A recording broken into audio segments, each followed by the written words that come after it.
பள்ளிக்கால நினைவுகளை மீட்டிப் பார்ப்பதற்கு முன்னர் எமது சேனல் இனை மறக்காமல் சப்ஸ்கிரைப் செய்யுங்கள்.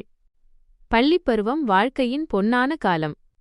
மனித வாழ்க்கையில் குழந்தைப் பருவம், பள்ளிப் பருவம், இளமைப் பருவம், குடும்ப வாழ்க்கை என்று பல பருவங்கள் இருந்தாலும் எந்த பருவத்தை மறக்க முடியாது என்றால் அது பள்ளிப் பருவம்தான். அதிலும் கிராமத்து பள்ளிப் பருவம் என்றால் அது தனிச்சுவை, தனி மணம், தனி நினைவு. கிராமத்து காலையுடன் தொடங்கும் பள்ளி வாழ்க்கை. கிராமத்து பள்ளிப் பருவம் சூரியன் உதிக்கும் முன்னரே தொடங்கும். சேவல் கூவும் சத்தம், மாடு கன்றுகள் கத்தும் ஓசை, அம்மா எழுப்பும் மென்மையான குரல், டேய் எழுந்திடு பள்ளிக்கூடம் போகணும். அந்த குரல்தான் எங்களுக்கு அலாரம். மொபைல், கிளாக் எதுவும் தேவையில்லை. பள்ளிக்குச் செல்லும் பாதை ஒரு பாடம் கற்றுத்தரும். வயல்வெளி ஓரம் நடந்து போவது, காலில் மண் ஒட்டிக்கொள்வது, குளம், ஆறு, பாலம், புளியமரம், வேப்பமரம். அந்த பாதையிலேயே இயற்கை நமக்கு ஆசிரியராக இருந்தது. காலணி இல்லாத கால்கள், கனவுகள் நிறைந்த மனம். அந்த நாட்களில் செருப்பு இல்லாமல் பள்ளிக்கு சென்ற நாட்கள் பல. காலில் முள் குத்தினாலும் கல்லில் கால் பட்டாலும் பரவாயில்லை என்று சிரித்துக்கொண்டே சென்றோம். ஏனென்றால் காலணி இல்லாத கால்கள் இருந்தாலும் கனவுகள் மட்டும் உயரமாக இருந்தது. சிறிய பள்ளி, பெரிய மனங்கள். கிராமத்து பள்ளி என்றால் சிறிய கட்டிடம், ஓடு போட்ட கூரை. சில சமயம் மரத்தடியில் வகுப்பு, ஒரே அறையில் 2 வகுப்புகள். கரும்பலகை, சாக். ஆனால் ஆசிரியர்களின் அன்பு, ஆசிரியர்களின் கண்டிப்பு எங்கள் வாழ்க்கையை வடிவமைத்தது. ஆசிரியர்கள் 2வது பெற்றோர். கிராமத்து ஆசிரியர்கள் புத்தகங்களை மட்டும் கற்றுக் கொடுக்கவில்லை.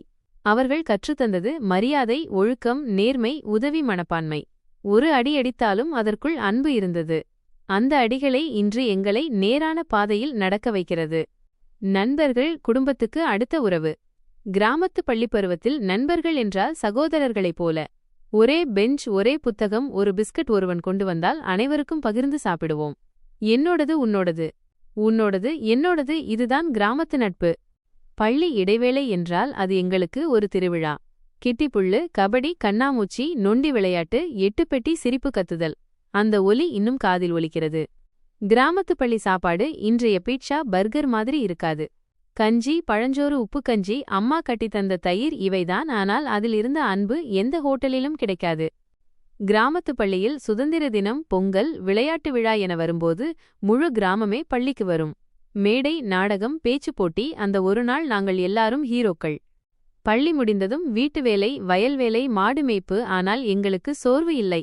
ஏனென்றால் பொறுப்புடன் வளர்ந்தோம்.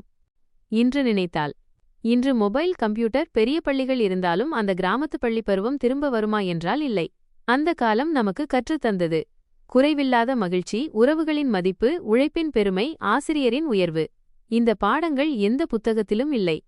இளைய தலைமுறைக்கு ஒரு வேண்டுகோள். இன்றைய பிள்ளைகளே, உங்கள் பள்ளியை நேசியுங்கள், ஆசிரியரை மதியுங்கள், கிராமத்தை மறக்காதீர்கள்.